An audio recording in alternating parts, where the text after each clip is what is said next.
Sulat at gamot? Sulat at kamot na? Nakasabi lang mo? Pitik na gamot si Aiden.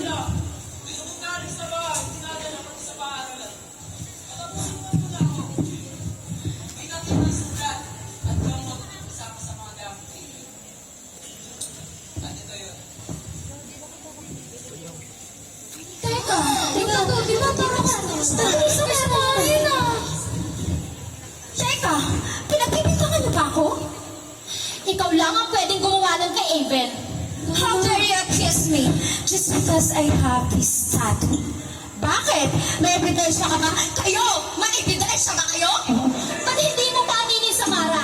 Di ba lagi mong binubuli sa Aiden? Lagi mong binubugbog at pinapahiya? Oh, come on, Allison! Just because I do the sister, it doesn't mean I can kill her. Wait! Baka hindi mo naiintindihan. Hindi porkat nagagawa ko kay Aiden yun, eh kaya ko na siyang patayin. Iinom ka na yan. Oh my God! Paano kayo malaman?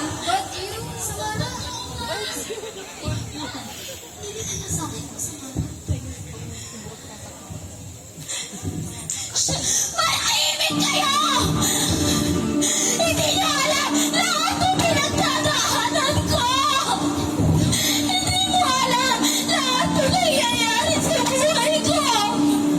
Lalong wala kayong alam sa kung ano yung nararamdaman ko! Wala nilang gamot tsaka sulat. Oo! Nandito si Samara! Oo, matigas yung puso ni Samara! Oo! Ganun si Samara! Pero may puso si Samara! Nasasaktan si Samara! Wait! Shut up!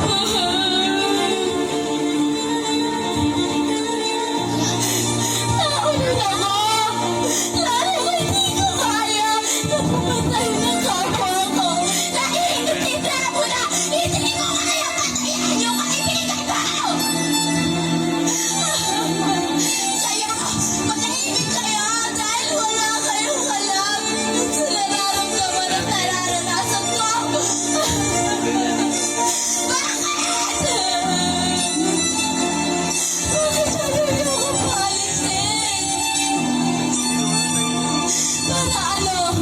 Para ipakita sa harap ko kung gaano ko na yung nagtitinig sa katawang ko! Oo! Rape victim ako! Yung mga panahon humingi ako ng tulong, wala! Wala din isang gusto tumulong sa akin. Yung mga panahon sigaw ako ng sigaw, wala akong nakakarinig sa akin. Kaya ako nagtitinig kayo sa katawang ko. Ako, tinig-tinig ako. Tangina naman! Palibasa kayo! Hindi ko naranasan kung ano yung naranasan ko. Palibasa kayo! Wala kayo ng mga panahon. Pero huwag kayo mag-alala. Para mapakita ko lang ang mabait sa inyo ni Samara. Ipagdarasal ko. Na sana hindi niyo maranasan kung ano yung naranasan ko.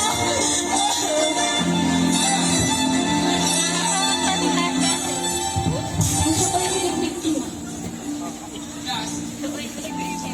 Wala bang nasasama ka talaga ang pumatay kay Aiden. Don't jump into conclusion muna, okay? At siguraduhin nyo, hindi makakalabas ng tapos ang napag-usapan natin dito para hindi na mag-cause ng panic ba? Naintindihan ba? Yes, sir. Okay. Wait guys, alam niyo ba? Buntis pala si Samara tapos nagpalaglag. Teka, kilala niyo ba kung sinong ama? Tumigil ka nga, disposang pangit! Siya pala pumatay kay Aiden eh. Sayang, masarap pa naman sa ako sa Aiden. Hindi magandang biro yan. If rape victim man si Samara, make this a lesson for you. At kung may kakilala kayong rape victim tulad ni Samara, Samara, don't hesitate na magsumbong sa kinaukulan dahil may batas tayo niyan. At yan ay ang Republic Act 8353 or the Anti-Rape Law of 1997. It is an expanding the definition of crime of rape and reclassifying the same crime against persons. Sir, excuse me. Okay, sa mga may sabi-sabihin. What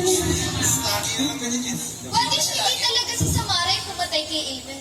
Tapos nag-a-accuse tayo?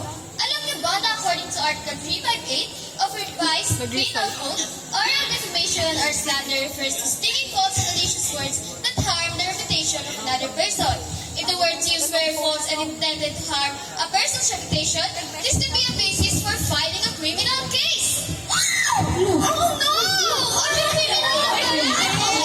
Pero may point siya, may point siya. Ano mo yung sinasabi mo? Kung hindi nakakintindi na sinasabi mo eh. Uy, alam mo, buwanak ka lang talaga, kaya hindi mo naiintindihan. Ang ibig kong sabihin, dapat hindi tayo basta-basta ng bibintang at ng huhusga ng walang sapat na ebidensya. Dahil pwede nila tayong kasuhan, no?